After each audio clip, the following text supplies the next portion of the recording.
배지 원장입니다. 자, 여러분들 산문 세 번째 시간이죠.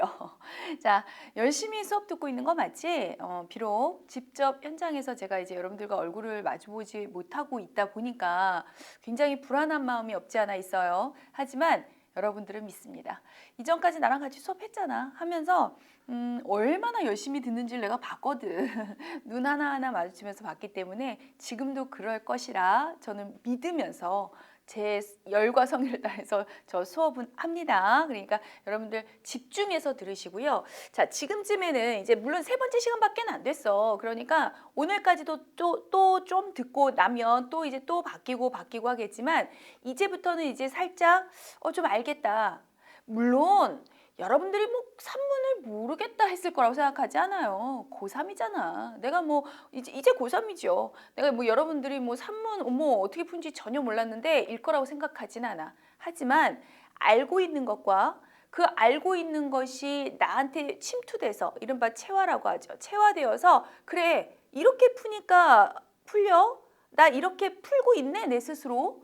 그리고 정말 이제는 뭐 푸는 족족 다 맞아. 이거는 좀 다른 거야. 알고 있었겠죠. 어떻게 푸는지도 들었겠고 1, 2학년 때 배우면서 산문은 이러면서 공부를 또 많이 했겠지. 물론 1, 2학년 때 특히나 필수작품 위주로 공부하긴 합니다만 그래도 몰랐을 거라고 생각하는 거 아니에요. 하지만 여러분들이 이제쯤은 조금 감각적으로라도 여기서 말하는 감각은 느낌으로 풀어라 아닌 거 알지? 국어는 감각으로 푸는 거 아니에요. 하지만 내 몸에 체화하듯이 이제 산문을 나는 이제 이렇게 풀어내요. 나도 원장님이 그렇게 주장하는 대로 하다 보니까 이제는 좀 쉬운데? 말 그대로 어떤 느낌이어야 되냐면 어떤 작품이든 줘봐. 나 모르는 작품 풀어보고 싶어. 도리어 의욕 뿜뿜. 모르는 작품을 내가 막 빨리빨리 문제 유형 찾아가면서 빨리 읽어가면서 줄거리 체킹하니까 줄거리 보고 앞뒤 확인하면 답은 뻔해. 그러다 보니까 답이 뻔해서 체크했더니 다 맞아요. 여기서 느끼는 희열이 있거든. 얘기했잖아. 시간 지나면 산문은 결국 세 개 지문이에요. 비중이 크단 말이야. 이 세 개의 지문이 괜찮아. 나 그냥 소설 한 편 읽듯 작품 한 편 읽듯 수필 한 편 읽듯 읽을 거야. 읽어서 앞뒤 문맥에 그 밑줄에 앞뒤 박아가면서 필요한 부분 찾아서 읽으니까 답 그대로 그거 그대로 뽑아가지고 그 문맥에서 힌트를 얻어서 답 찾는 게 너무 쉬워지네. 이 정도 돼야 돼요. 그러면 이제 희열이 생기거든. 그 다음부터 난 괜찮아. 사실 여러분들 이번 수능도 보셔서 아시겠지만 아는 작품 나올 것이다 라는 기대는 크게 안 하셔야 됩니다.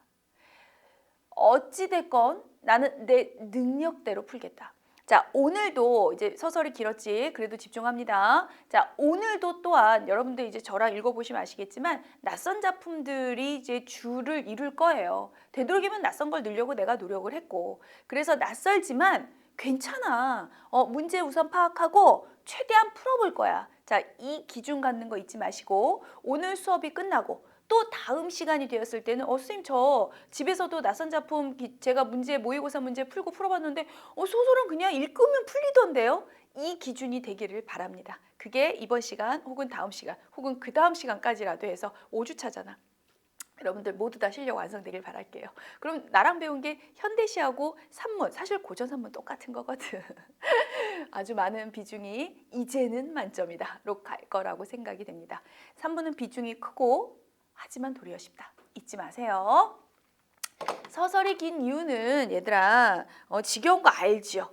알지만서도 하는 이유는 그래야 너희가 자꾸만 그쪽에 깨닫거든. 사람은 나도 모르게 세뇌당하는 거 있어. 나 세뇌하고 있는 중 맞아 얘들아.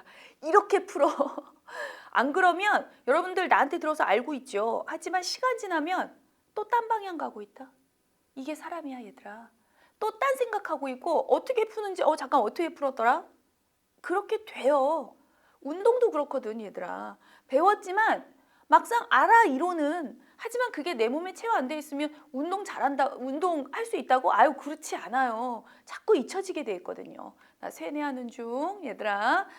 여러분들을 위한 거니까 다 들으시면 되고요. 자, 이제 출발하겠습니다. 첫 번째 작품이 여러분들 황석영의 가객이야. 근데 이 작품이 내문학인데 조금 많이 어렵지 않을 것 같아서 문제 스타일이 제가 4분이면 좀 남을 것 같긴 한데 우선 드려볼게요.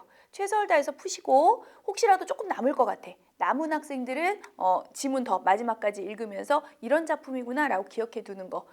놀지 마. 시간 남는다고 해서. 자, 이거 좀 여유 있을 거라 생각하면서 줍니다. 자, 준비하시고요. 자, 출발할까요? 자, 준비하시고 집중하세요. 내 힘으로 푼다, 얘들아. 시작하세요.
네, 여기까지입니다. 자, 어때? 시간이 남으셨을까요? 왜냐면 지문이 많이 안 길고 약간은 문제 자체가 많이 어려운 선지는 아니었어요. 그래서 시간이 좀 남았으면 좋고 안 남았어도 어차피 우리가 문제풀이 할 때는 요 시간 안에는 푼다이기 때문에 괜찮습니다. 자, 출발해 볼까요? 항상 그렇듯이 자, 문제 먼저 봅니다. 자, 1번 문제 서술상 특집 문제네요.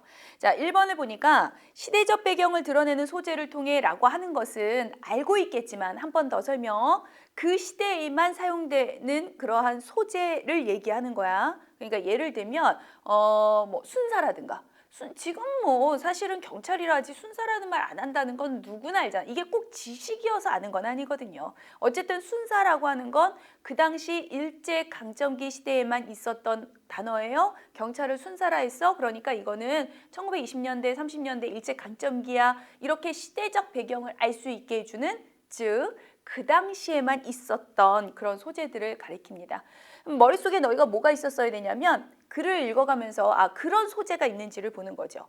예를 들어 노래라고 하는 소재는 그 당시든 어느 당시든 옛날이든 지금이든 뭐 노래는 항상 있는 거잖아. 그러니 이런 건 시대적 배경을 알 수 있게 해주는 게 아니지. 이런 초점 알고 있는 거지. 개념이라서 여러분이 알고 있는 거지만 어쨌든 이런 시간이기에 개념 나올 때마다 여러분이 헷갈리기 쉬운 것은 제가 한 번씩 점검하고 있어요. 자, 다시 출발합니다. 시대적 배경을 나타내는 소재가 있나를 생각하면서 이따 줄거리를 체크하셔야지요. 그러니까 이건 머릿속에. 자, 2번을 보시면 동일한 사건을 여러 번 서술, 사실은 좀 쉽지 않아. 이런 거 내가 많이 얘기해 줬잖아.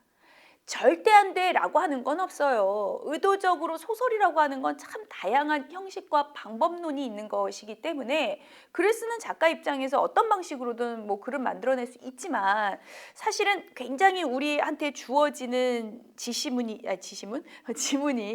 그 짧은 속에 이렇게 동일한 사건을 여러 번 서술할 수 있겠느냐. 그리고 이런 선지가 답이 됐던 케이스가 기출 중에서 거의 없다.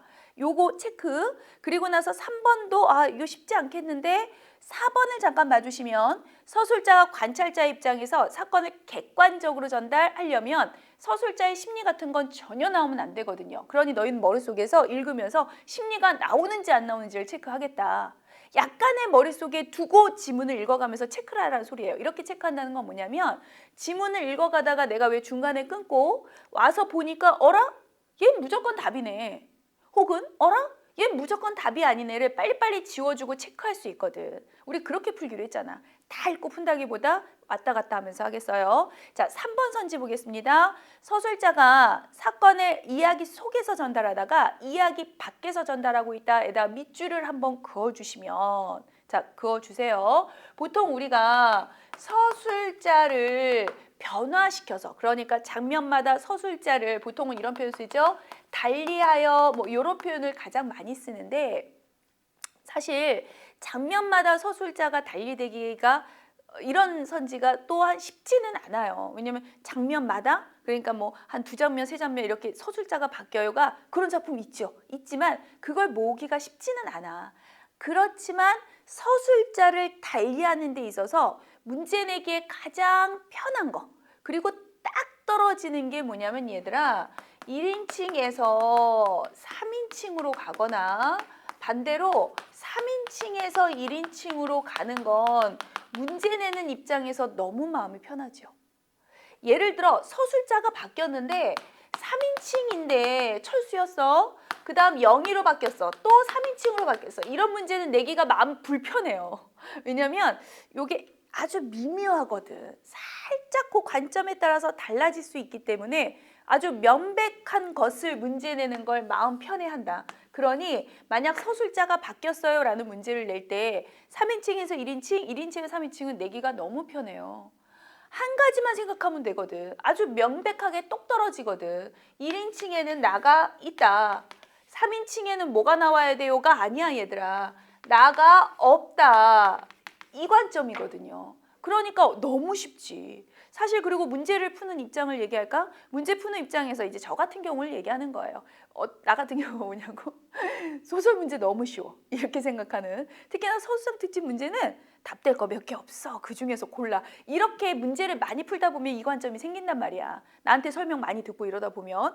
그렇게 되어 있는 나의 입장에서는 보는 순간 저는 3번을 먼저 고르지요. 왜냐면 너무 쉽잖아.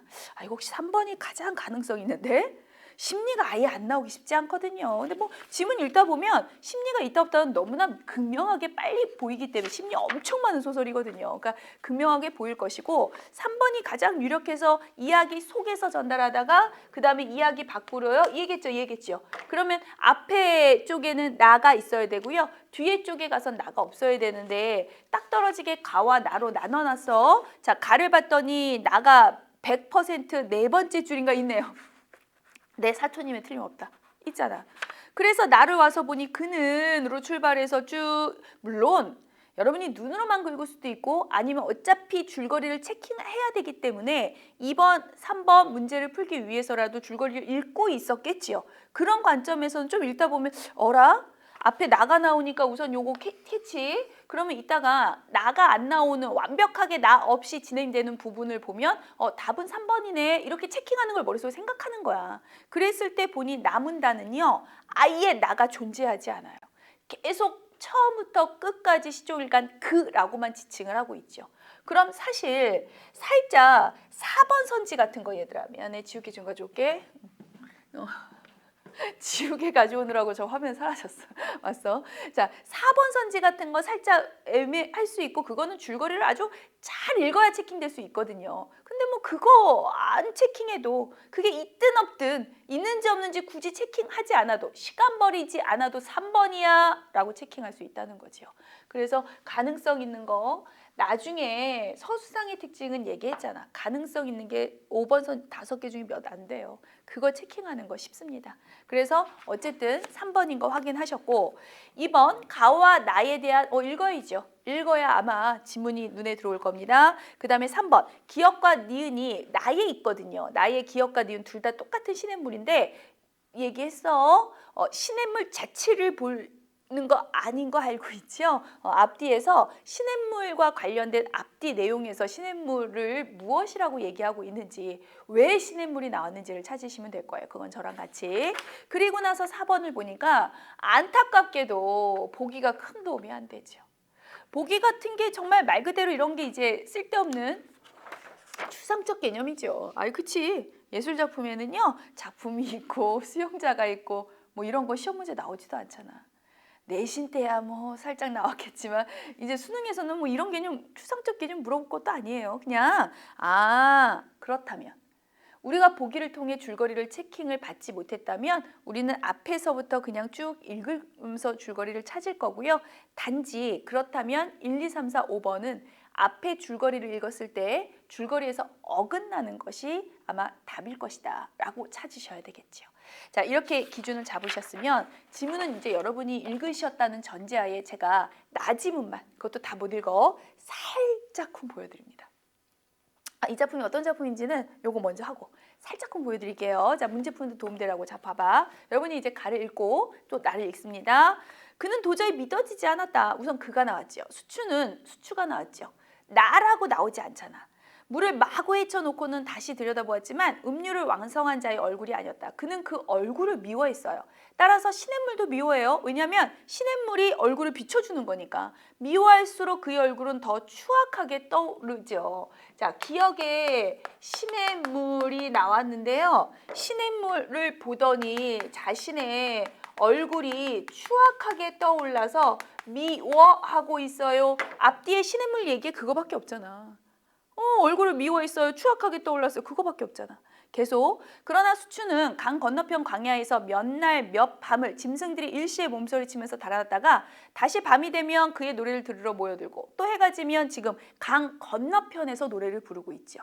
노래를 부르면서 심지어는 짐승들까지 모이고 가고 이렇게 하면서 이제 시간이 지나고 있어요. 그러다가 어느 날 세 번째 문단입니다. 세 번째 문단에서 두 번째 줄을 보시면 그날도 막 검은고 자락을 하고 있는데 줄이 딱 끊어지고요. 노래를 으스러뜨리고 말았고요. 그래서 자기도 모르게 일어나서 검은고를 내동댕이 치고 말았어요.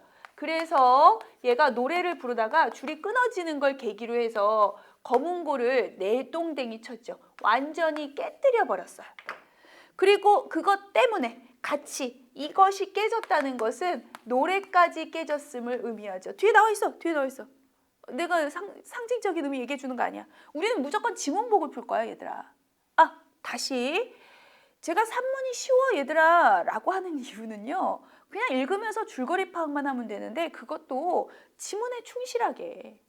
여러분이 기본적으로 가지고 있는 지식, 독서력, 내가 책을 많이 읽어봐서 아는 데 있잖아. 읽어보니까 대충 뭘 얘기하는지 알겠다. 여기서 말하고 싶은 상징 의미 있잖아. 독재 정권 시대에 있잖아. 운운하면서. 그럴 필요 있다 없다? 없다, 얘들아. 필수 작품, 알아야 되는 작품에 제가 뭐 독재정권 운운하면 연결시키면서 여기서 얘도 그렇게 해줄 거야. 해줄 건데 그럴 필요 없어요. 문제 푸실 때는. 그래서 쉽다고 하는 거야. 그런 걸 해야만 돼요? 그런 능력은 키우기 힘들어요. 갑자기 키우기 힘들어요.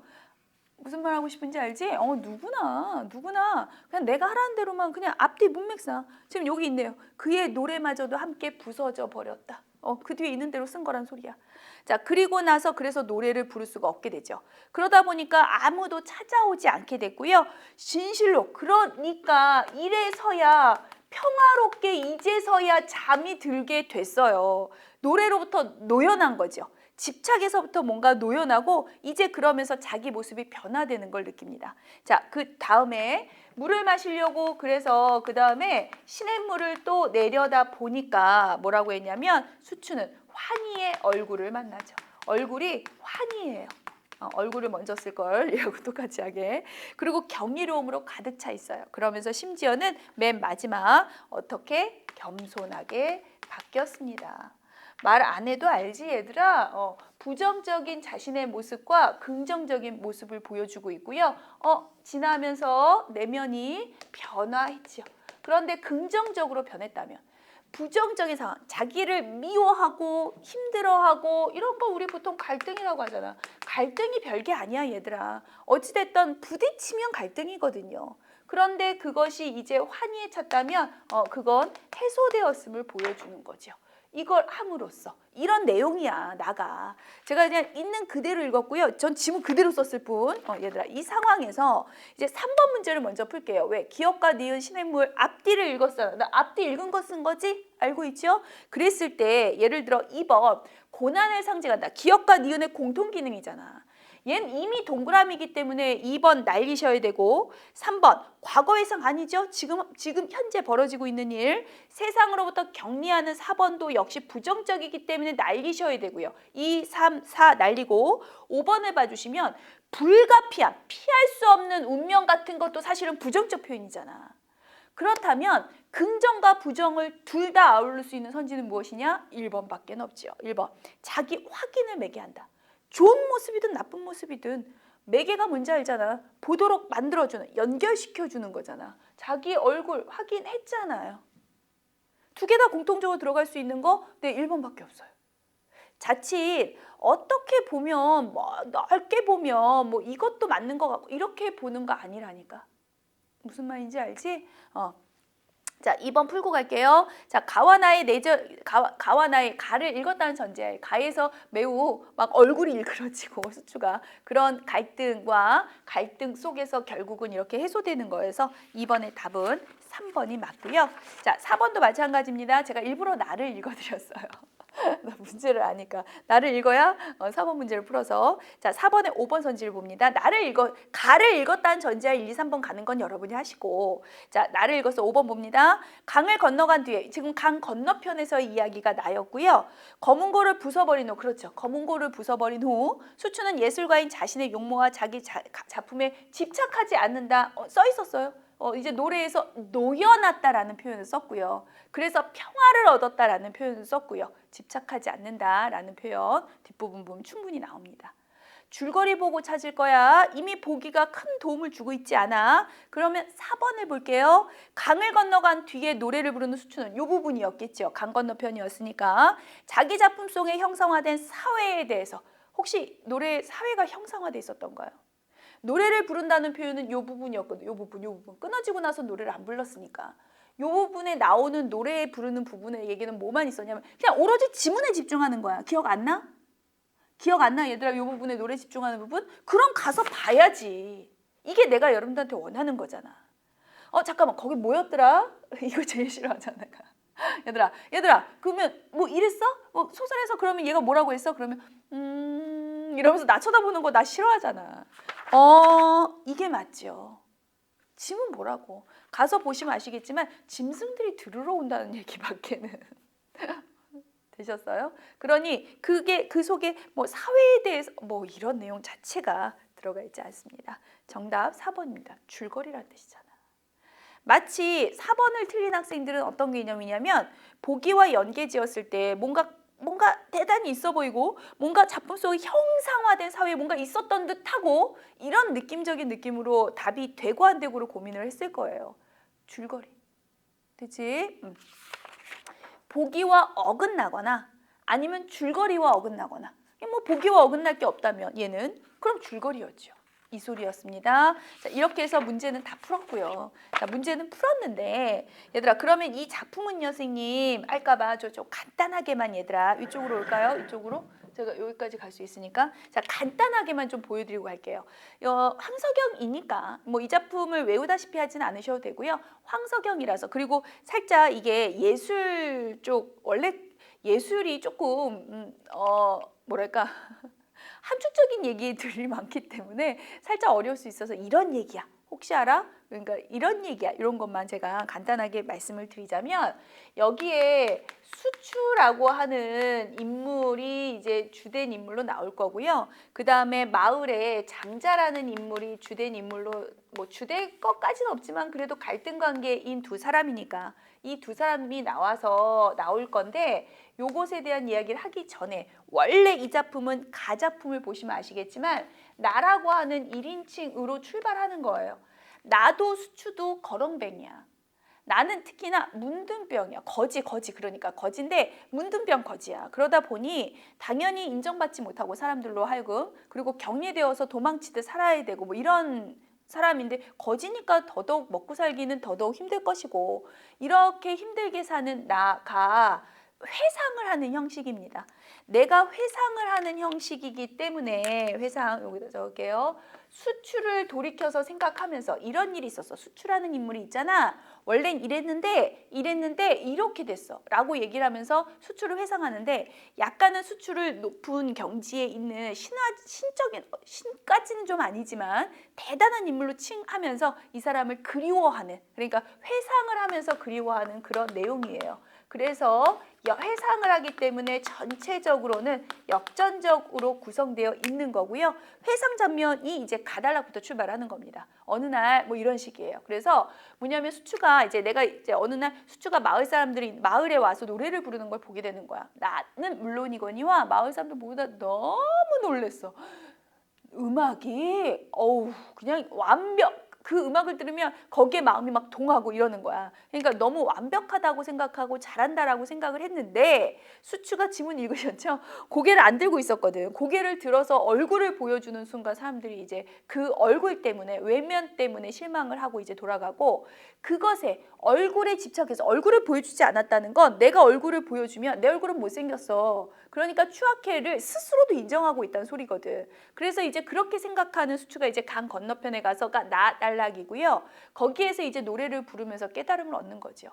원래 처음에 이 수추가 원하는 건 예술을 완성을 하는 거야. 그래서 수추 입장에서는 뭔가 예술을 완성하고 완벽하게 되자 뭔가 완벽하게 되고자 하니까 집착을 하게 되고 집착을 하니까 자기 외모가 뭐 잘나지 않았겠죠. 외모가 마음에 안 드는 거죠. 외모도 더 이렇게 좀 더 완벽하게 라고 생각을 하다 보니까 집착을 했지만 나달락처럼 그렇게 해서 검은과 끈을고 노래에서 노연하고 집착에서 벗어나는 순간부터 도리어 얼굴이 온화해지는 거야. 사람은 얘들아 내가 마음이 되게 초조하고 불안하고 걱정하고 근심하고 어떻게 이러면 인상 쓰게 돼.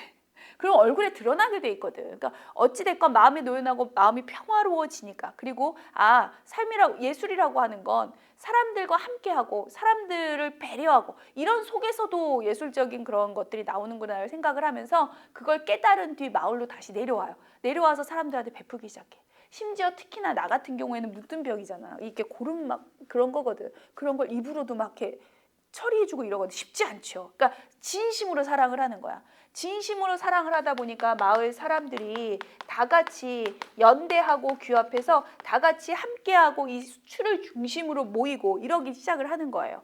근데 그 마을에 부자가 있었으니 정말 부유한 부자인데 마음에 안 들어. 뭐야 지가 뭔데 나를 빼놓고 왜 쟤를 중심으로 마을 사람들이 모여? 나를 중심으로 모여야지. 그래서 쟤를 중심으로 모이는 게 마음에 안 들어서 혀를 뽑고 그 다음에 나중에 머리까지 잘라서 걸어놓고 이러면서 죽임까지도 죽게 만들어. 죽음이 아니죠. 죽임이라고 해야겠지. 어쨌든 수출을 죽이기까지 하재요.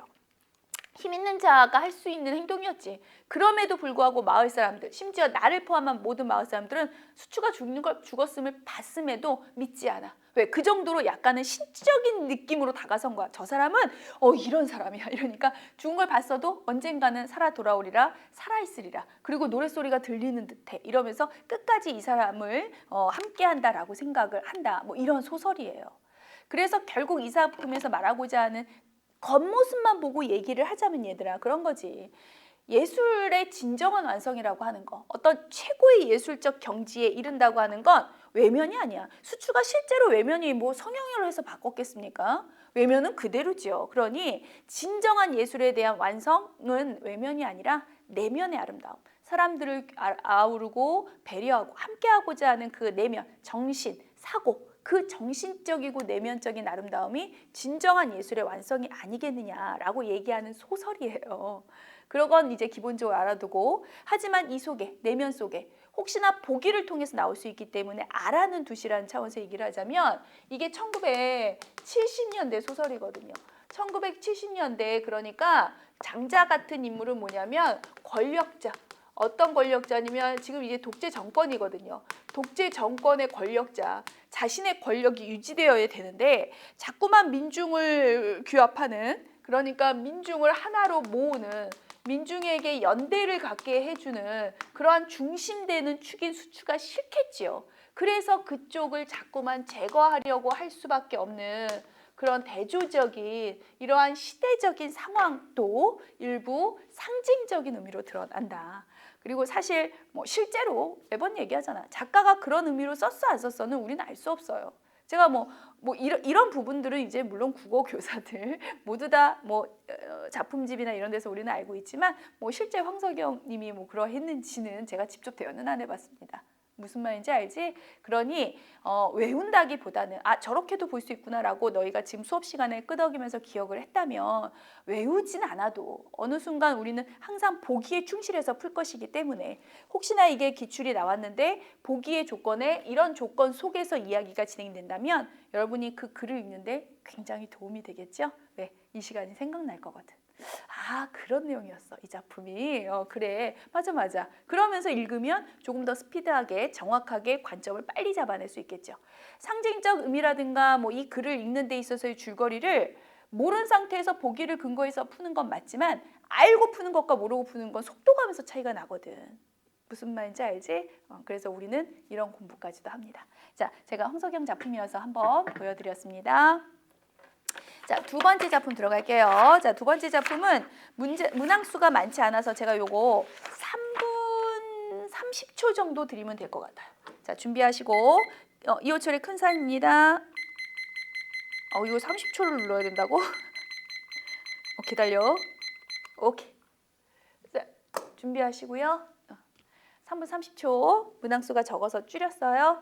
문제 먼저 보세요. 자, 준비하시고 본인이 푸는 거야. 시작하세요.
여기까지입니다. 자, 많이 안 어렵죠? 지문만 빨리 읽어낼 수 있으면 이 작품을 알든 모르든 그러니까 빨리 읽어만 수 있으면 문제풀이가 어렵지 않은 문제였고요. 저 그래서 요거 좀 가볍게 넘어갈게요. 자, 보세요. 다 맞았기를 바랍니다. 자, 먼저 1번 문제 서술상 특집 문제였어. 얘 먼저 봤어야 되는데 예를 들면 1번 내가 계속 얘기하는 거 다시 한번 강조할게. 1번 같은 선지가 아예 안 돼 라는 소리는 아니라고. 이런 선지는 답이 아니야가 아니라 답이 될 가능성이 거의 없다. 왜냐하면 다른 장소에서 동시에 벌어진 사건을 막 이렇게 여기 병철 예전에 난소공이 그러했죠. 하지만 이제 그런 작품이 흔치 않다 보니까 거의 없다지 안 된다는 아니야 얘들아. 그러니까 그렇다라고 생각을 하고 자 이번에 작중 인물이 아닌 서술자라는 소리는 그러니까 나가 아닌 그러니까 작중 인물이 나니까 1인칭이 아니야 라는 소린데 사실 이 앞에 잠깐만 봐도 나가 나오는 건 세 번째 줄인가 있거든요. 그러니 2번 선지는 무조건 안 되고 3번, 4번, 5번을 보니 대충 이런 내용이야 를 생각을 하면서 그러면서 내가 이따 줄거리처럼 지문을 읽어가다가 1, 2 지금 맞는 거 고르는 거거든요. 2번, 3번, 4번, 3, 4, 5번에 해당되는지를 찾을 거야 를 생각을 할 건데 그래서 이제 여러분이 문제를 다 보고 이제 지문을 읽는 관점에서 보여주는 거야. 그렇게 생각을 할 건데 이제 첫 지문을 읽어보니 뒤에야 알았지만 원래 몰랐었단 소리지. 알았지만 아침에 그런 일이 있고 난 그날 밤에 아내는 그 고무신짝을 들고 골목길을 이리저리 기웃거리다가 길가에 아무 집이건 가림이 없이 여느 집 담장으로 휙 던졌던 모양이었다. 그런 모양이었다. 나 뭐였는지 알죠? 그런데 계속 읽다 보면 뭐 의심했던 모양이었다, 뭐뭐 했을 것이다, 있었을 것이다 라고 모두 다 추측을 하고 있거든요. 그러면서 한 사건에 대해서 아주 길게 이야기를 하고 있다면 사실 2번, 3번, 4번이 헷갈렸다 손치더라도 애매해요? 그래도 5번 추측을 포함한 요약적 진술. 그렇죠. 요약적 진술이 어떤 건지 알지? 원래는 긴 시간의 흐름인데 그거를 압축해서 우리 지문에 서술라도 보여주면 요약적 진술이죠. 긴 시간의 얘기를 그래서 아내가 이래서 이렇게 했어 라고 얘기해 주는 거니까 요약적 진술 맞고 뭐뭐 했던 모양이었다, 뭐뭐해 버렸을 것이다 라고 추측을 얘기하고 있으니 우선 5번은 무조건 맞잖아. 5번이 무조건 맞으면 나머지 1번, 3번, 4번 같은 거 고민 안 해도 되지요. 이 소리. 자, 이번에 눈 내린 겨울 아침이 아마 페이지 45페이지에 있을 거예요. 45페이지에 눈 내린 겨울 아침부터 출발하시면 됩니다. 그 눈 내린 겨울 아침 뒤를 잠깐 보니 낭낭한 웃음 이미 긍정이야. 그 아랫줄 저 웃음 그 아랫줄 활짝 개오르는 눈 내린 아침. 어머 여기서 얘기하는 첫 스타트에 눈 내린 아침은 매우 긍정적이야 밝아를 얘기하고 있구나. 그리고 나서 이제 선질에 가서 보니까 사실 이거 하나만 가지고는 아직까지 요만큼 읽은 것만 가지고는 찾을 수는 없어요. 적절한 거 고르는 건데 예를 들어 1번 눈 내린 겨울 아침에 활짝 깬 하늘 보고 여기까지 봤잖아. 근데 뒤에 아내의 자존심을 세워주는지 마는지 이런 내용은 아직 내가 안 읽었으니까 라는 소리는 더 읽어봐야 안다는 소리예요. 2번 선지 보세요. 눈 내린 겨울 아침에 밝은 분위기가 여기까지는 맞잖아. 그런데 뒤에 불안감으로 바뀌는지 이게 부정적으로 바뀌어야 불안감으로 바뀐다. 음산한 분위기다라고 할 건데 부정적으로 바뀌는지 안 바뀌는지 내가 세 줄 읽은 것까지는 없었잖아. 그럼 더 읽어봐야 된다는 소리야. 내가 지금 무슨 얘기를 하는 거냐면 간혹 밑줄이 있어. 선생님 밑줄 앞뒤를 읽어보라고 하시는데 앞뒤 그러니까 몇 줄까지 읽을까요? 라고 하는 건 정해진 건 아니에요. 답이 정확하게 보이는 그 순간까지야 얘들아.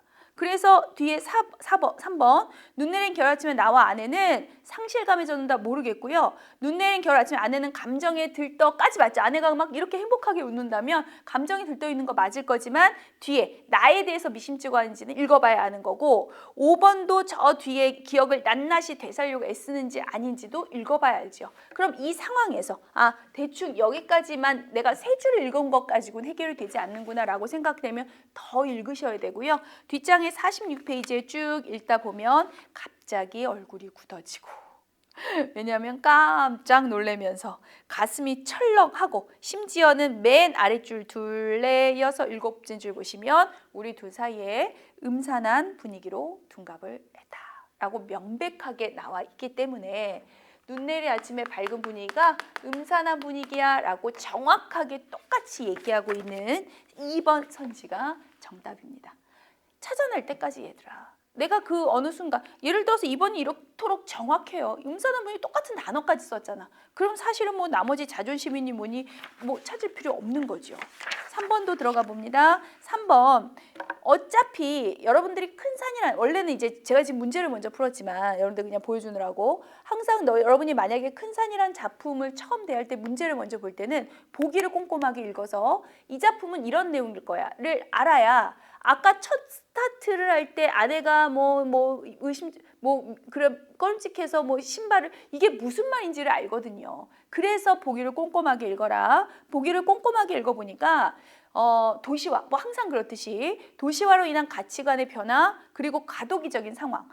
도시화가 진행된다는 건 옛날 전통적인 가치관에서 도시적인 그러니까 뭔가 조금은 세련된 이런 이미지로 변해야 되는 거죠. 근데 뭐 모든 소설이 그러하듯 예전에는 약간 공동체적이고 함께하는 의식이 강했다면 이쪽으로 도시화로 오면서 조금 더 이기적이고 개인주의가 강해진다. 보통 이런 관점에서 소설을 많이 쓰지.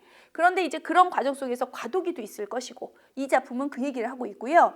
도시인들은 공동체의 이익보다는 개인의 이익을 중시하고 남을 배려하기보다는 자신의 안위를 보장받는 데 더 관심을 두고 미신과 같은 주술적인 사고방식이 남아있는가 하면 뭐 미신 얘기가 나오나 봐. 아니면 합리적인 사고방식을 대처하려고 하는가 하면 뭐 이렇게 여러 가지 혼란을 겪는다. 뭐 이렇게 나와요. 항상 얘기하듯이 보기만 놓고 봤을 때 보기를 놓고 1, 2, 3, 4, 5번 선지를 대충은 읽어야죠. 그게 시간 낭비 아니야. 어차피 윗글의 줄거리를 아주 잘 이해하게끔 선지가 되어 있어요. 그러니까 읽는 게 좋고요. 읽어봤더니 보기 내용과 반대로 얘기하고 있어. 예를 들어 도시인들의 따뜻한 정을 나타내고 있다. 이런 거 반대잖아. 여기 그렇다는 게 아니라 여기 그렇게 안 써 있어. 예를 들어 무슨 말인지 알지? 예를 들어 분명히 보기에서는 공동체 이익보다는 개인의 이익을 중시 어쩌고 있었는데 따뜻한 정이 느껴진다 뭐 이런 내용이 있으면 아유 이거 지문 안 읽어도 답 4번 이렇게 체크를 했어야 되는 거예요. 그렇게 문제 푸는 요령도 가르쳐 줬잖아. 그런데 얘 같은 경우에는 안타깝게도 1, 2, 3, 4, 5번 선지가 모두 다 보기처럼 얘기를 하고 있어요. 이게 참 안타까운 거지. 이러면 그 다음에 뭐다? 줄거리다.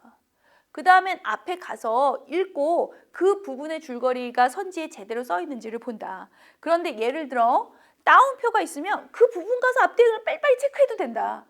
답이라서 제가 보여드립니다. 자, 5번 선지를 보시면 스스로 합리적인 사람이라고 강조하는 나에게 아내가 장난스러운 표정으로 응대하는 대화 내용에서 이게 어디 있냐면 페이지 읽다 보면 찾아지죠. 페이지 뭐 읽다 보면 찾아지지만 아니면 굵은 글씨가 돼 있기 때문에 시간이 없거나 이러면 난 빨리 그것만이라도 찾아보겠어 하면 하셔도 돼요.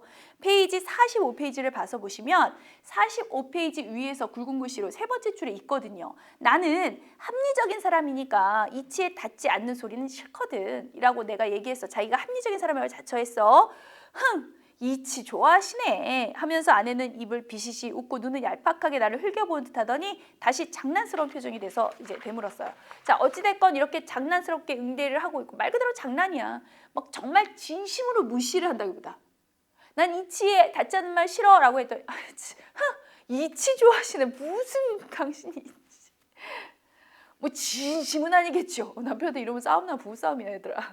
진심은 아니겠지만 어쨌든 상대방이 이치 운운하고 있을 때 그거에 반대되는 의견을 내세운 거잖아. 농담이든 뭐든 장난스럽게 했죠.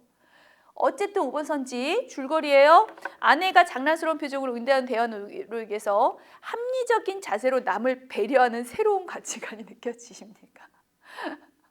여기에 합리성이 어디 있고 이치 좋아하시네. 이게 합리성이 어디 있고 여기서 남을 배려하는 모습이 어디 있어요. 도리어 반대로 얘기하고 있는데. 앞뒤를 보면 줄거리에서 틀렸어. 정답 5번이야. 되셨습니까? 이렇게 체크하시는 거예요. 자, 이 작품은요.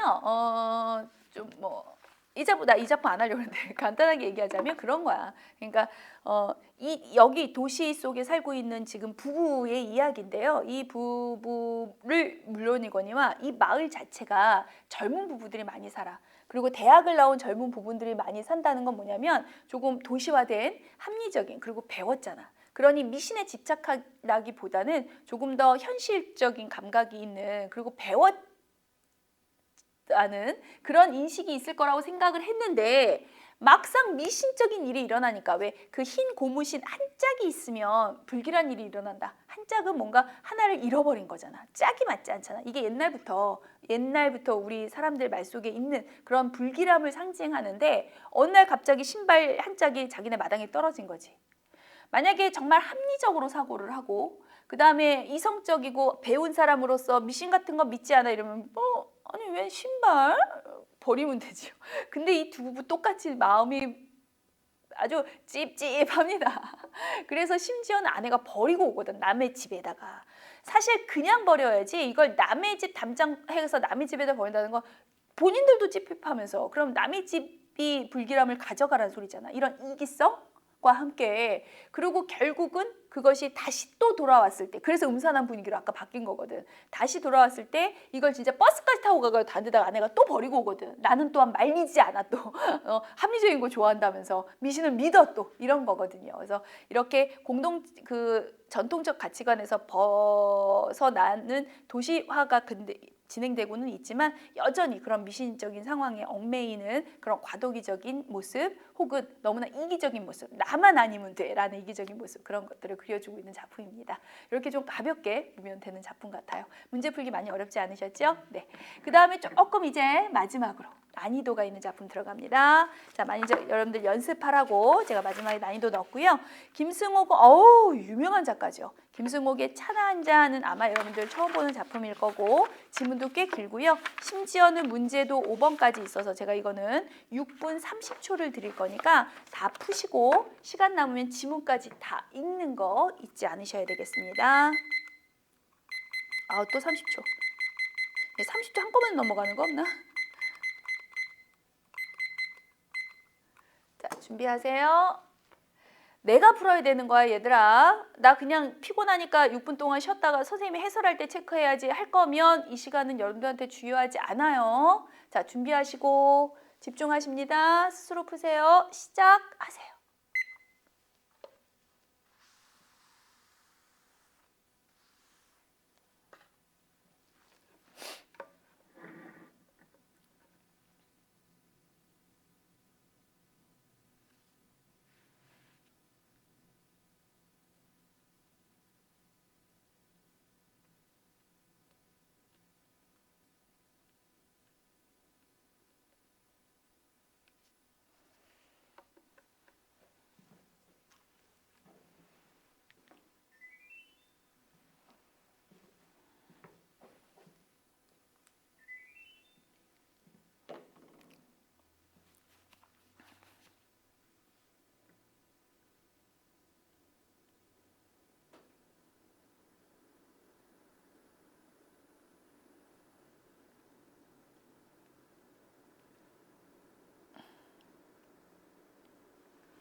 네, 여기까지입니다.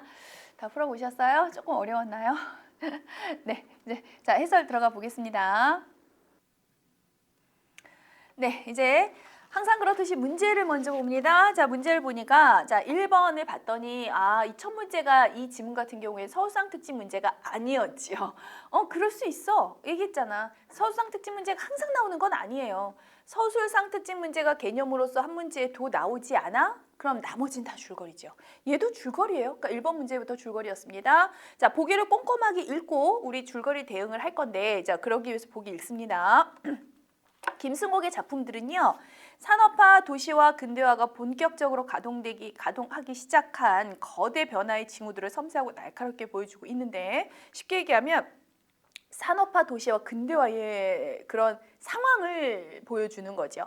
그가 주로 꼼꼼하고 정감 있게 다루고 있는 건 1960년대 서울이라고 하는 대도시의 사람살이, 사람과의 관계, 혹은 그 속에 소외된 사람들, 혹은 경제적인 여건이 어려운 사람들, 혹은 그 속에서 어떤 도약하기 위해서 욕망을 가진 사람들, 다양한 사람살이가 있겠지. 그런 것들을 보여준다라고 얘기를 하는데 그런 것들을 보여주는 이거는 문제인데 이제 그런 것들을 보여주는 김승옥의 유명한 작품 2개는 잠깐 거론을 하겠습니다. 너무나 중요해서 알고 계셔야 되는 거죠. 무진기행이라고 하는 작품과 써두면 좋아. 써놨다가 이거 제가 지울 거예요. 거기 어디 공간에다 써놨다가 이 작품이 나오면 기억을 하시는데 아니면 서울 1964년 겨울이라고 하는 작품이 있는데 사실은 2 작품 다 너무나 필수 작품. 사실 2번째 작품 같은 경우에는 여러분들이 2학년 때 그 문학교과서에서 다뤘던 학생들도 있을 거예요. 그 정도로 정말 필수 작품. 무진계획도 필수 작품. 어찌 보면 무진계획은 조금 어렵긴 하지만 결국 말하고자 하는 건 정해져 있거든요. 어쨌든 특히나 도시화 속에서의 사람들 간의 관계, 인간관계, 참 도시가 그런 곳이잖아. 조금은 팍팍하고 조금은 비인간적이고 혹은 이기적이고 그리고 서로가 냉정한 그리고 무기명적인 서로를 잘 알려하지도 않는 그러한 삶의 관계를 아주 잘 보여주는 게 2번째 작품. 왜 세 사람이 우연히 서로가 모르는 세 사람이 우연히 만나서 술도 같이 마시고 길도 같이 가고 대화도 하지만 결국 잠자리에 여관에 들어갔을 때는 각각의 방에 들어간다. 심지어는 그 세 사람 중에 한 명 아저씨라고 하는 사람이 왜 그날 아내가 죽고 아내 시체를 돈 받고 팔았거든요. 그것에 대한 자책감 때문에 그 사람이 죽을 걸 뻔히 알면서도 말리지 않고 한 방에 들어서 같이 자면서 그 사람을 좀 더 위로해주고 말릴 수 있었지만 알면서 사람 죽은 거 보고 나서 역시 그 사람 죽었습니다라고 할 정도로 알면서도 말리지 않는 이런 비정함, 이러한 도시 속의 삶의 모습을 그려주는 작품이고요.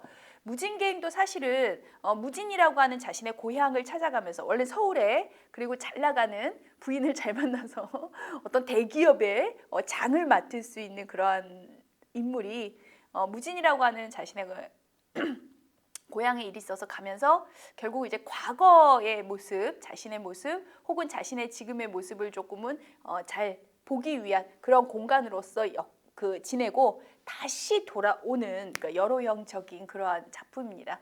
결국은 진실한 사랑 어쩌고 저쩌고 하지만 결국은 이제 힘 있는 돈 있는 아내한테 돌아오게 되는 과거를 정리하고 이런 소설이어서 참 유명한 알아두시면 좋은 이 작품을 오늘은 풀을 거지만 여러분들은 이제 2 작품이 그런 거야는 알고 계셨으면 좋겠고요. 나중에 만약 이 작품들이 문제 지문에 나오거나 하면 아마 어느 선생님이고 이 작품들을 설명을 해주실 겁니다. 그러니까 그때 맞아 김승옥의 작품이야 이런 거라고 했어 선생님이를 기억을 해주시고 자 우리는 이 문제에 초점을 맞출 거예요. 자 1번을 봐주시면 보기가 있잖아. 보기를 아주 꼼꼼하게 잘 읽으니까 대충 어떤 내용인지는 알겠지만 중요한 건 1, 2, 3, 4, 5번을 한번 봐보세요. 1, 2, 3, 4, 5번이 모두 다 도시와 근대화 속에서의 사람살이의 모습들이거든요. 그러니까 무엇도 답이 될 수 있어. 그렇다면 이런 문제 알고 있잖아. 이런요. 무엇도 보기처럼 얘기할 수 있고 보기하고 다 연관돼서 다 말할 수 있다면 결국 우리가 할 수 있는 선택은 앞에 지문에 가서 지문을 읽어가면서 지문 속에서 말하는 게 1, 2, 3, 4, 5번 중에서 무엇이냐를 찾아야 된다. 했던 거지. 요거 기억을 하시고요. 자, 이번에 한잔 하세와 차나 한잔을 하자라고 하는 요 부분의 차이 볼 수 없는 거, 틀린 거 찾으라고 했으니 밑줄이잖아. 그 앞뒤를 저랑 같이 이따가 읽으면서 확인을 할 건데 제목이 차나 한잔이었거든요. 우리네 그런 거 많이 하잖아. 여러분들은 아니죠. 저는 어른들은 참 그런 거 많이 하는데 오랜만에 우연히 만나거나 이러면 인간관계라는 게 그래. 참 내 삶이라는 게 있고 삶을 살아가고 진행하고 뭐 저 같은 경우에는 학원에서 일하고 매일 수업하고 뭐 회의하고 그러다가 집에 가면 또 제 역할이 있죠. 아내로서 엄마로서의 일들이 많고 청소해야 되고 뭐 이렇게 삶을 막 바쁘게 또 시댁 친정 뭐 이렇게 바쁘게 살다 보면 정말 친구들 잘 챙기면서 자주 만나고 이렇게 살기가 힘들어. 왜 갑자기 신세 한탄? 그치? 너희들하고 어울리지 않는 이 갑자기 신세 한탄은 무엇? 하지만 그래요. 그러다 보니 뭔가 오랜만에 친구와 통화가 되거나 만났을 때도 이게 막 진심으로 정말 우리 언제 한번 언제 내일 만나서 우리 술 한잔 일으키기가 힘들어요.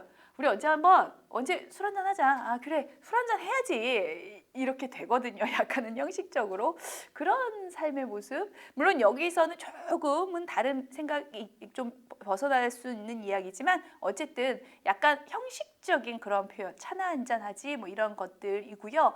하지만 항상 얘기하지만 내 경험을 바탕으로 그러니까 차나 한 잔이라는 의미는 형식적이고 이렇게 하면 안 되는 거야. 이따 지문 가서 읽고 할 거예요. 지문에 있는 그대로 충실하게 우리는 따다 쓰면서 그 표현이 맞는지 틀린지 할 겁니다. 그러니까 누구나 문제를 풀지. 누구나 문제를 풀어야 국어 문제지요. 자, 그렇게 들어갈 거고요. 자, 3번 보시면 가에 대한 설명, 4번을 보시면 나에 대한 설명인데 이게 왜 라지 A, 라지가 요즘 표시 자체가 조금 잘못됐습니다만 여러분들 지문에는 이렇게 아이고 미안해. 라지가 이렇게 돼 있어요. 이렇게 알고 있지? 이렇게 요거 얘기하는 거야. 그러니 그것만 읽고 풀 수 있기 때문에 사실 시간이 너무나 촉박하다라고 생각되면 저 같은 경우 2번 그리고 그 다음에 3번, 4번을 먼저 풀죠. 그리고 5번 먼저 풀 수 있죠. 이렇게 풀다 보기 위해서 그 부분, 요 부분, 그 부분을 살짝 보다 보면 사실 1번도 다 안 읽어도 나오게 되어 있거든요. 자, 어찌됐건 자 쉬웠던 부분 먼저 예를 들면 5번 먼저 풀고 제가 지문 잠깐 필요한 부분 보여드릴게요. 자, 5번에 기억과 같은 반응을 유발하게 되는 상황이야. 자, 기억 가서 볼 건데 항상 앞뒤 볼 거야 얘들아. 자, 기억 가서 보겠습니다. 자, 기억을 봤더니 그는 갑자기 꽥 소리치고 싶은 그런 충동을 느꼈어요. 이런 게 유발되는 상황과 어울리는 거. 물론 시지만 시여도 뭐 찾을 수 있지 않을까? 문맥상? 갑자기 꽥 소리치고 싶은 충동이 너무 좋아서일 수도 있고 그렇잖아. 야호! 시험 합격 만점일 수도 있고요. 아니면 너무나 화가 나서 그러니까 폭주한 거죠. 우욱한 거죠. 말 그대로. 일 수도 있으니 앞뒤를 봐라.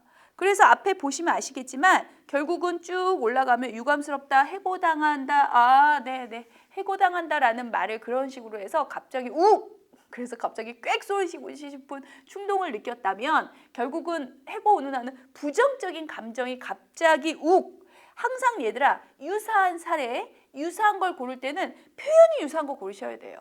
갑자기 올라오는 감정인데 부정적 감정이었죠. 그럼 5번을 봅니다. 자, 5번을 선지를 보시면 1번 이미 가버린 그날과 아직 오지 않는 그날에 머무른 이 아쉬운 자리에는요 그의 충실만이 익어간다. 뭔가 아쉬워요 요 정도?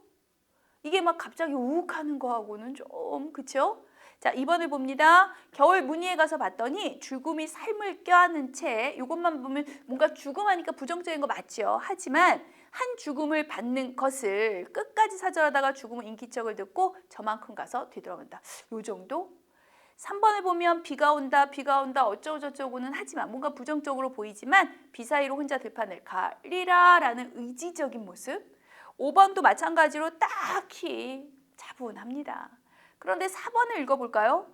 어리석은 시간이 오고 갑자기 눈을 떴는데 갑자기 울음을 터뜨리고요. 갑자기 우욱하는 감정이 올라왔네. 감정이 확 터지는 거 느껴지십니까? 아까와 매우 유사하잖아. 부정적인 감정이죠? 그게 갑자기라는 표현과 함께 매우 잘 어울리니까 정답 4번일 겁니다. 이렇게요. 자, 우리 A와 B의 차이를 구하기 위해서 그 앞에 지문 가서 한잔하세와 그 다음에 차나 한 잔 잠깐만 제가 찾겠습니다. 한잔하세가 뭐가 있었냐면 50페이지였어요. 50페이지 아래에서 한 5번째 줄 잠깐 올라가 볼게. 김 선생님 결국 목 잘렸습니다. 자기 선배한테 전화를 했단 말이야. 우리가 줄거리를 읽어가면서 이 부분을 읽었다라고 생각해도 좋고 너무 시간이 없으면 정말 이 앞뒤를 보기 위해서 제가 읽는다라고 생각해도 좋아요. 저쪽에선 잠시 침묵이었고요. 제기랄 또 한잔 할까? 그럽시다. 나오세요. 아니 제가 선생님께 지금 가죠. 오게 제기랄 한잔 하세. 제기랄이라는 욕 때문에 뭔가 부정적일 거라고 생각할 수 있지만 상황에 대한 부정적인 욕설일 뿐이지 한잔 하세라고 하는 건 너와 내가 지금 술 한잔을 하겠다. 선생님 술 한잔을 너와 내가 하겠다가 꼭 긍정일 수 있을까요? 저는 술을 안 마셔서 잘 모르겠는데요. 라고 느껴지신다면 뒤에 수화기를 놓고 나올 때 그는 마음이 조금 가벼워졌죠. 심지어는 왔더니 김 선생이 천천히 마시게 하면서 걱정하면서 얘기를 해주죠. 자, 김 선생과 한잔하는 이 상황은 동그라미 세모, 동그라미. 그러니까 그냥 어쨌든 A는 매우 긍정적인 의미의 한잔하세였다면 자, 저 뒤로 가서 차나 한 잔 들어갑니다. 그게 페이지 52페이지에 있고요. 위에서부터 읽어볼까요?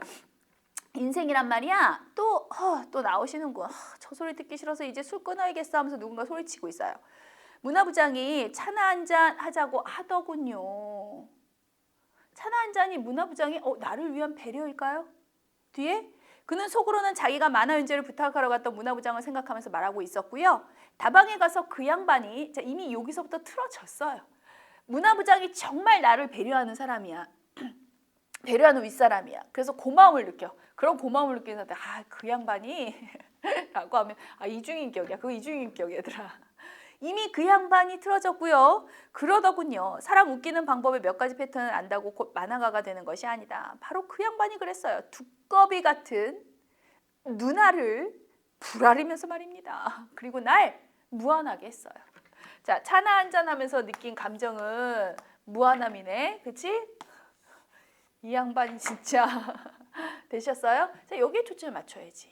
거기에 초점 맞추고 그 앞뒤 읽었던 문장의 문맥에 맞추시고 자 맞출게요. 자 1번 B는 A와는 달리요 진정성이 결여된 그쵸? 얘가 긍정이니까 얘는 진정성이 결여된 거 부정적인 거 맞죠? 자 2번 A는 위안을 주고요 얘는 무안을 줬으니까 모욕을 준 거 맞죠? 얘는 고마움을 느꼈으니까 위안 맞고 3번 여기선 술이었고요. 여기선 찬데 인간관계의 유형을 상징한다. 그럴 수 있어요. 이건 뭔가 끈끈한 긍정적 관계, 부정적 관계 괜찮지요. 혹은 얘는 뭔가 끈끈한 관계, 얘는 조금 형식적인 관계. 무엇이든 인간관계는 맞잖아요. 5번 먼저 볼게요. 내면을 드러내는 공간 측면에서 술집과 다방이 대조되고 있죠. 긍정, 부정, 대조잖아. 넓게 보라는 거야 얘들아. 어떻게 대조요? 이게 꼭 좋다. 이게 둘이 술을 마시고 차를 마신다고 해서 술과 차가 대조는 아니잖아. 이런 거 말고 아니 그렇게 치자면 얘들아 끝이 없는 거야. 뭐가 끝이 없어? 보는 사람의 관점마다. 어떤 사람은 술집과 다방, 술과 차는 대조가 아니에요. 둘 다 마시는 거잖아요. 아니야. 술은 정말 관계가 끈끈한 사람끼리 마시는 거고 차는 그냥 형식적일 때 마시는 거야. 아니야. 차나 술이나 나는 술을 못 마시기 때문에 차도 이렇게 얘기하면 끝이 없잖아 얘들아. 각자의 내 기준에서 내 관점에서 내 경험에서 내 지식에서 얘기하는 것이 아니라는 뜻이에요. 긍정 부정은 너희도 동의했잖아. 내가 문학에서도 얘들아 현대시뿐만이 아니라 문학 전반에 걸쳐서 긍정 부정이 얼마나 중요한지 얘기했잖아. 심지어는 소설을 읽을 때 특히나 고전 산문 같은 거 읽을 때 얘들아 촌스럽게도 좋은 사람 나쁜 사람 얼마나 중요한지 얘기해 줬잖아. 왜? 그렇게 넓은 관점에서 볼 거거든요. 왜? 얘는 명확하거든. 대조 네 맞아요 라고 하셔야 된다는 뜻이에요. 그리고 4번을 봅니다. A와 B가 공존하는 시대산을 통해서 정체성의 위기. 지금 이게 이 사람은 나한테 고마움을 줬고 이 사람은 나한테 모욕을 줬어 라고 했지. 모욕 아니야. 모욕 주지 않았어. 모욕을 줘서 했지. 이게 내 정체성의 위기하고 내 정체성이 그러니까 나는 어떤 정체성이야. 이런 내용이 아니잖아요. 그런 대사 자체가 없고 답은 4번이었을 겁니다. 그래서 3번까지 얘기할까? 3번도 너무 쉬워서. 자, 답 위주로 얘기할게요. 자, 3번을 보시면 3번에 2번 예술에 대한 김 선생과 그의 견해 차이가 가에 나타나느냐예요. 가를 읽어보시면 아시겠지만 김 선생이 나를 위로하기 위해서 첫 대사를 잠깐 보세요. 뭐라고 그랬냐면 우리나라 만화가들의 그 단순하면서도 회화적인 선이 얼마나 훌륭한 걸 우리나라 사람들은 모른단 말이야 라는 소리는 우리나라 만화가 훌륭하다 하잖아. 그랬더니 그 다음에 기계로 그린 것 같은 양키들의 만화가 진짜인 줄 알고 있거든 이라고 한다는 건 양키들, 그러니까 외국 그런 만화 말고 우리께 훌륭하다는 거 아니야. 만화가 우스우면 그만이지 짓불나게 회화적이고 아니고를 찾게 됐어요 라고 얘가 얘기를 했지만 그거는 사실은 약간 자기를 학대하듯 그러니까 낮추듯 얘기를 하는 거지 정말 반발을 해서 얘기를 하는 건 아니거든요. 가의 앞부분에서도 마찬가지로 나를 걱정해주는 김 선생과 그에 대해서 마음이 가벼워졌다는 건 김 선생과 나는 갈등하는 구조가 아니야 얘들아.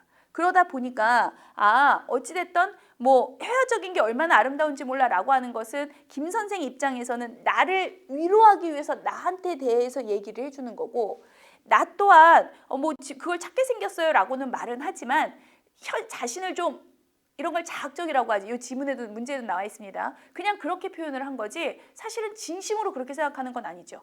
진심으로 그렇게 생각을 했다면 저 뒤에 문장에서도 그렇고 앞에서 마찬가지지만 지금 내가 그리고 있는 만화를 빨리 빼고 양키들의 만화와 같은 걸 그려야지. 그러고 있지 않잖아.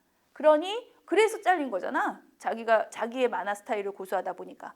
그러다 보니 어쨌든 서로 의견이 대립된다라는 표현은 맞지 않고요. 도리어 보여드릴게요. 도리어 3번에 김 선생의 위로에 대해서 그는 자학적으로 대응하고 있다. 이 선지가 맞는 거죠. 그래서 틀린 선지는 2번이 되겠습니다. 자, 3번, 1, 2, 3, 4, 5번 모두 다 맞는 표현인데요. 한 단어 때문에 틀렸지. 5번을 잠깐 봐주시면 아통군이 어두운 공간에서 영원한 소년으로 그러니까 뭔가 때묻지 않는 보통 그렇게 우리는 표현하잖아요. 도시화된 이런 인간관계 속 지금 뭐냐면 뭔가 자극적인 그러니까 사람들이 좋아할 만한 그렇게 영합할 만한 그런 그림만 그리는 거 양키들의 만화 이런 만화들을 그리는 게 좋지 않다라고 생각하는 입장에서는 그러니까 조금은 더 순수하게 남아있기를 바라는 거예요. 소년이라는 표현이 보통은 어리고 순수함을 상징하는 거잖아. 그런 의미지. 그 어둠 속에 남아있는 것이 초월적 세계다. 초월적 세계라고 하는 건 현실과 동떨어진. 그럼 여기서의 나는 현실과 동떨어진 이상세계, 초월세계, 그러니까 저기 신선세계를 원해요? 인 게 아니잖아. 그러니 초월적 세계라는 표현 때문에 틀렸습니다. 그런 표현 잘 찾는 거 알아두시면 되겠고요. 결국 이렇게 하다 보니 이야기가 결국은 어떤 내용인지 알겠지 얘들아? 만화를 영합 때는 그런 만화를 그리지 못했다는 이유로 잘렸죠. 그래서 그것 때문에 지금 술 한잔을 하고 있는 거죠. 문화부장이 나를 모욕을 줬죠. 이런 내용이라면 예를 들어 1번 뭔가 이촌 향도 운운하면서 얘가 뭐 시골에서 도시로 왔다 이런 내용도 없고 그 다음에 욕망 실현의 공간으로서 도시를 탐색한다. 여기가 욕망을 실현하는 곳이라면 주인공이 뭔가 욕망을 실현하고자 하는 표현이 있어야 되는데 그것도 없고 3번 감금 구속과 전혀 상관없고요. 만화 그리는데 감금 구속이 뭐가 상관이 있겠습니까? 물론 그런 거 있더라. 만화가들이 왜 저는 그쪽 세계를 잘 모릅니다만 제 시간 내에 그림을 그리지 못하다 보니까 감금까지는 아니지만 이렇게 막 호텔 같은 거 빌려주고 만화 그려주세요. 이번 호, 이번 연재, 이번 달, 이번 주 거 이때까지 나와야 돼요. 하면서 이제 막 편집장 같은 사람들이 바깥에서 막 대기하고 서성이면서 기다리다 감금까지는 아니어도 뭔가 그런 느낌 있더라고요. 그 시간에 그려야 되니까 바로 받아야 되고 이 사람이 딴짓을 좀 안 해야 되고 막 이러다 보니까 그런 걸 있는 걸 제가 보기는 봤습니다만 감금이라고 할 수는 없지만 설사 그게 감금이어도 이 지문에서 없었다는 말을 하고 싶은 거야. 맞지? 이 지문에선 그런 내용 없었고 자 4번에 도시 노동자 얘기 아니고요. 만화예요. 노동자라 말할 수 없죠. 뭔가 전통적인 삶의 붕괴, 정신적 타락 같은 게 절대 아니라면 2번 계약적인 이익사회. 그렇죠. 만화가 사람들한테 잘 그렸다면 그 잘 그린다는 기준이 무엇이건 간에 그러면 계속 갔을 텐데 그렇지 않으니까 해고가 되었어. 이 자체도 계약이잖아. 해고가 되었고 그 다음에 인간관계, 도시인의 삶의 조건 같은 거 그러니까 뭔가 도시적 그런 삶의 그런 사람들의 대중적인 것에 영합을 해야 된다라고 하는 그런 조건이라든가 인간관계, 이렇게 술을 마시는 인간관계 아니면 차를 마시는 형식적인 인간관계, 이런 것들 보여주는 거 딱 떨어지죠. 그럼 정답 2번입니다 라고 하셔야죠. 결국 제가 말은 길게 했습니다만 문제를 풀어드리기 위해서 지금까지 1번, 2번, 3번, 4번 뭐 모두 다 얘들아 지문 읽어가면서 풀면 풀려지는 그냥 줄거리였어요. 다시 한번 얘기합니다. 산문은 얘들아 뭐다? 줄거리다. 줄거리를 묻고 싶다라고 하는 거 잊지 마시고요. 자, 이번 시간 여기서 마무리해야 되겠네요. 자, 여러분들 이제쯤에 와서는 이제 자신감이 생기셔야 됩니다. 항상 잘하셨겠지만 한 문제 두 문제로 틀리는 거잖아. 근데 그것조차도 나는 지문에서 줄거리로 찾아내겠어. 이러면 자신감이 생길 거야. 자, 다음 주에 저를 대할 때는 아자아자 오늘은 선생님이 시간 재줄 때 정말 제대로 풀어보자. 이런 감정으로 오실 거죠? 여러분들을 믿습니다. 사랑하는 우리 매지국어학원의 예비 고3 학생들 믿습니다. 자, 힘들겠지만 고생스럽겠지만 공부 열심히 합시다. 자, 다음 시간에 똑같은 산문 시간에 찾아뵙겠습니다. 수고하셨습니다.